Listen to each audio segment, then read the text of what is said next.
화양사거리 가다 보면 마주할 수 있는 큰 호텔 보이실 거예요. 이 호텔은 서울의 구독자분들이시면은 다 한 번쯤은 보셨을 것 같습니다. 저는 여기를 스파 호텔로 바꿀 거예요. 지금 우리 종로에 온도 호텔이라는 새로운 브랜드가 만들어지고 있죠.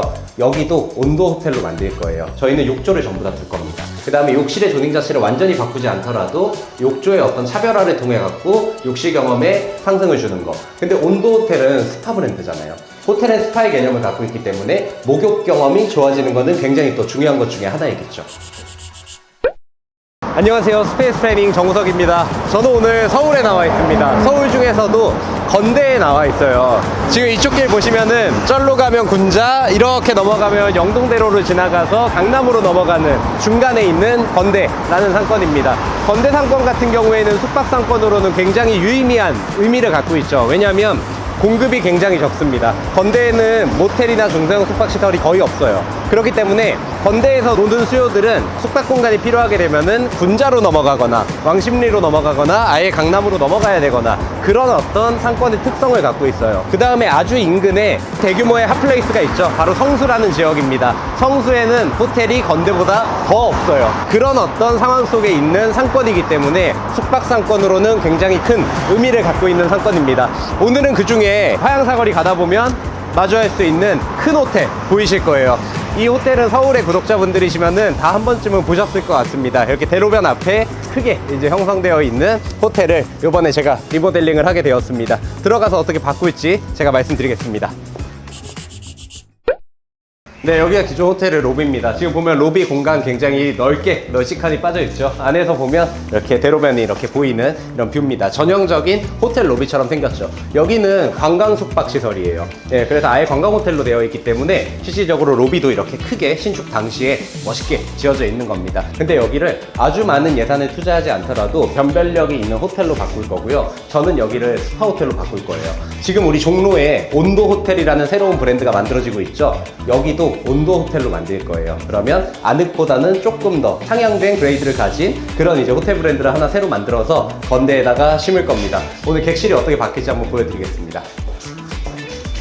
관광 숙박시설은 조금 더 우리가 일반 숙박시설보다 고급화된 공간 경험을 제공해 줄 수 있는 여러 가지 포인트들이 있어요. 그 중에 하나가 이렇게 큰 건물인 경우에는 엘리베이터도 2대가 있죠. 그러면 확실히 뭔가 호텔에 들어오는 느낌 자체가 나잖아요. 그렇기 때문에 엘리베이터 내부에 탑승하게 되면 훨씬 더 고급스러운 인상을 주는 것 자체가 전체 호텔의 규모에 맞는 어떤 상징적인 그런 의미를 주는 것과도 상관이 있어요. 그래서 여기도 지금은 보양 작업이 되어 있지만 엘리베이터를 깔끔히 저희가 다시 마감을 해가지고 멋진 엘리베이터로 또 만들어낼 겁니다. 이 호텔은 저희가 총 50개 정도의 객실로 만들 거예요. 근데 여기에 어떤 기본적인 특징은 레벨이 다른 이 부위가 욕실 부위였어요. 굉장히 협소한 욕실을 갖고 있습니다. 근데 저는 이런 건대 같은 상권을 오면 사실 어떻게 생각을 하냐면 아주 사업성을 극대화할 수 있는 투자 정도로 좋은 매출을 만들어낼 수 있기 때문에 그런 투자의 묘를 좀 활용을 하려고 했어요. 화장실의 조닝을 아주 크게 바꾸지 않더라도요. 이 정도가 스탠다드 룸의 크기거든요. 저희는 욕조를 전부 다 둘 겁니다. 그 다음에 욕실의 조닝 자체를 완전히 바꾸지 않더라도 욕조의 어떤 차별화를 통해 갖고 욕실 경험에 상승을 주는 거. 근데 온도 호텔은 스파 브랜드잖아요. 호텔은 스파의 개념을 갖고 있기 때문에 목욕 경험이 좋아지는 것은 굉장히 또 중요한 것 중에 하나이겠죠. 그리고 객실 같은 경우에는 좀 무미건조하게 지어진 특징이 있을 수 있어요. 근데 우리는 여기다가 또 다양한 컨텐츠와 독특한 어떤 가구 플랜으로 좀 더 이 공간 자체가 스파 호텔의 면모를 잘 보여줄 수 있는 공간 조닝으로 바꿀 거고 그거에 맞는 가구를 셀렉해서 넣어둘 겁니다. 그리고 호텔의 매력도를 또 방점을 찍어줄 수 있는 거는 부대 시설이에요.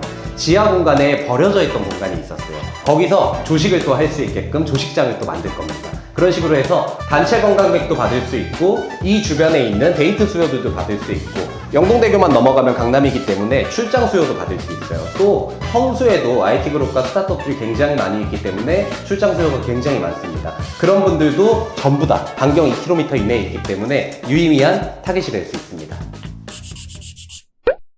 제가 이번 호텔에 들어와서 와 이거는 꼭 살려야 된다라고 생각했었던 게 이 문이에요. 문 지금 보세요. 훨씬 문이 높게 되어 있죠. 그러니까 훨씬 더 복도가 고급스러워 보이는 겁니다.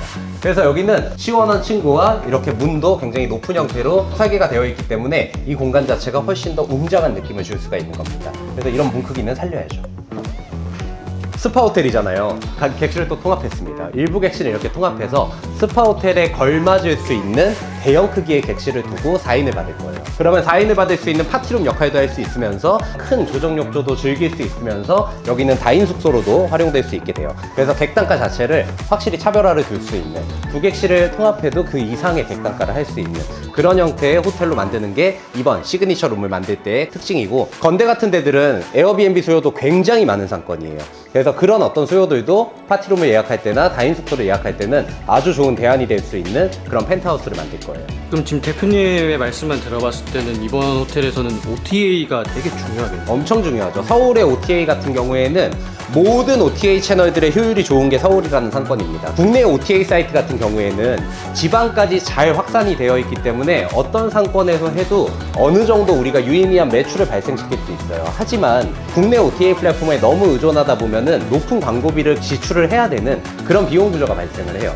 하지만 여러 이제 해외 OTA 사이트들이나 에어비앤비 같은 것들이나 다른 이제 OTA 사이트들은 입점료가 없는 그런 OTA 사이트도 많아요. 그래서 판매된 거에 대해서만 수수료를 지급하면 되는 OTA가 많고, 네이버 같은 경우에는 그 수수료마저도 굉장히 저렴합니다. 그렇기 때문에 다양한 매출원을 발생시켜가지고 다른 주 매출원을 잡아두게 되면은 호텔의 광고비도 좀 통제를 할 수가 있게 되는 그런 이제 효과가 있죠. OTA 전략은 비단 우리는 열심히 공시를 채워야 될 뿐만 아니고, 앞으로 우리가 어떤 전략으로 잘 호텔을 운영할 수 있는지에 대한 해답을 마련해 놓는 그런 솔루션이기도 하기 때문에 OTA 채널을 확장하는 거는 서울에서는 굉장히 주의 깊게 보고 실행하셔야 되는 포인트입니다. 그리고 저는 습식과 건식 공간을 완전히 나누기로 했잖아요. 객실을 통합했으면 객실 하나 크기의 정도는 완전히 습식 공간으로 될 거예요. 그래서 개인용 목욕장을 보유했다라는 그런 느낌이 들 수 있게끔 만들어야지 여기는 스파 호텔이구나 라고까지 인지까지 줄 수 있기 때문에, 우리가 상징적으로 주고 싶은 그 이미지에 맞게끔 공간의 면적도 그만큼 확실하게 조닝을 부여해 주는 게 객실 통합에 있어서는 굉장히 중요합니다.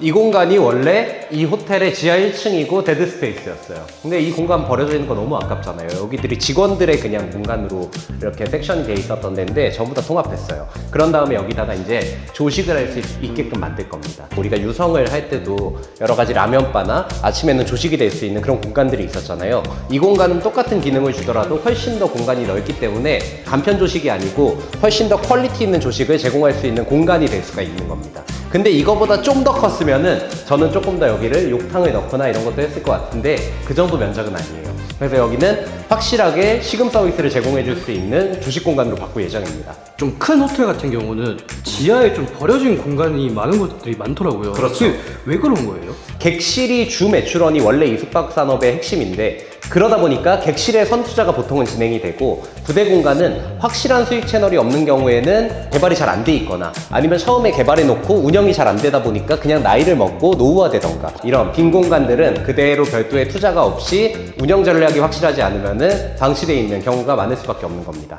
PD님께서 연면적이 많으면 데드 스페이스가 많다 그랬잖아요. 이만큼 또 데드 스페이스가 있었던 거예요. 여기 그냥 창고로 활용되던 공간이거든요. 근데 꽤 큽니다. 여기를 헬스장으로 만들 거예요. 그럼 우린 조식장도 보유했죠, 헬스장도 보유했죠, 스파가 특화된 객실도 보유했죠. 그럼 우리는 더 호텔식의 부대 공간들이 더 있는 호텔로 만들어 두는 거니까 훨씬 더 고객이 호텔을 선택하는 입장에서 봤을 때 일반적인 중소형 호텔들보다 더 매력을 많이 갖고 있는 그런 이제 호텔이 될 수가 있는 거죠. 이제 시공을 하실 때 가장 우선적으로 생각을 하시는 게 외관인가요? 아니면 객실인가요? 외관도 객실도 아니에요. 사실 이 호텔이 갖고 있는 특성을 우리가 보면 거기에다 접목해야 되는 솔루션은 다 달라요. 그래서 여기서 수익을 극대화할 수 있는 키포인트가 뭐지? 그거를 먼저 봐요. 건대 같은 경우에는 제가 서울임에도 객실도 좀 통합을 하고, 그 다음에 지하에다가 이런 부대 공간을 활용해서 이렇게 이제 만들어 놨잖아요. 그 이유인 즉슨 건대 같은 경우 우리가 프리미엄 호텔로 좀 만들었을 때 확실히 그만큼의 객단가를 지불해 줄 수 있는 수요가 반경에도 많이 있는데, 그 정도의 퀄리티를 주기 위해서 우리는 어떤 스펙을 갖춰야 되지? 이런 포인트가 되는 거고요. 같은 서울이지만 우리가 상봉에 했던 프로젝트나 이런 것들을 보면 원체 조그만한 그런 호텔에서 객실 수가 그렇게 많지 않잖아요. 그럼 굳이 통합할 거 없다. 회전율을 극대화해갖고 가는 것들이 훨씬 더 수익에 매력적이다.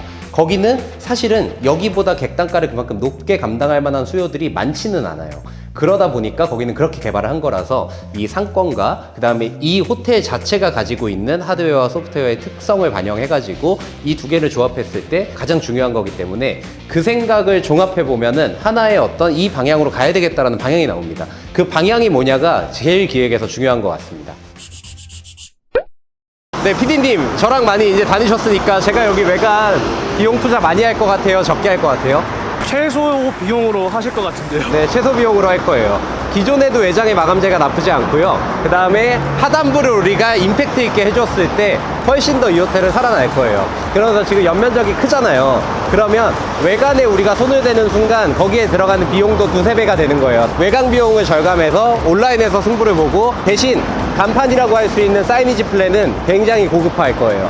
그러면 이 호텔을 딱 봤을 때 간판만 보더라도 와, 진짜 웅장하게 잘 되어 있는 호텔이구나 라고 느낄 수 있게 하는 게 이 호텔의 중요한 포인트 중에 하나입니다.